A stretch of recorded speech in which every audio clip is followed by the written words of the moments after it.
کیکڑے کے بارے میں دیکھو یہ لکھا ہے، سمندری جانوروں میں سے صرف مچھلی کھانا حلال ہے۔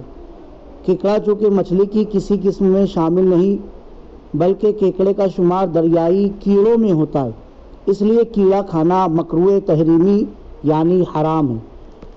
قرآن حکیم میں اللہ تعالیٰ نے سمندری مخلوق کا ذکر فرمایا ہے تو اللہ تعالیٰ نے ہمارے لیے یہی فرمایا ہے کہ تمہارے لیے سمندر کا شکار اور اس کا کھانا حلال کر دیا گیا ہے، سورۃ المائدہ کی آیت نمبر 96 میں۔ اس آیت میں اللہ تعالیٰ نے سمندر کے شکار کو کھانے کی اجازت دی ہے، لیکن سمندر کے شکار سے مراد مچھلی ہے۔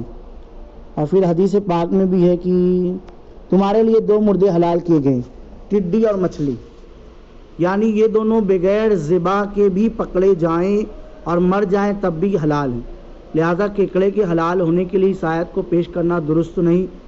اب بدائع الصنائع فی ترتیب الشرائع میں قرآن کی اس آیت اور تم پر خبیث چیزیں حرام کی گئی کے تحت یہی بات لکھی ہے، یعنی مینڈک اور کیکڑا اور سانپ اور اس کی مثل سب خبیث اور حرام ہیں۔ پھر اعلیٰ حضرت کا لکھتے ہیں کہ امام احمد رضا علیہ رحمہ فتاوی رضیہ میں لکھتے ہیں کہ سرطان یعنی کیکڑا کھانا حرام۔ فتاوی رضیہ جلد نمبر 24 صفحہ نمبر 208۔ لہٰذا مسلمانوں سے گزارش ہے کہ اس چیز سے خود کو اور دوسروں کو بچائے۔ حلال چیزوں کی دنیا میں کمی نہیں، ذرا سی لذت کے لیے خود کو گناہ میں مت ڈالو۔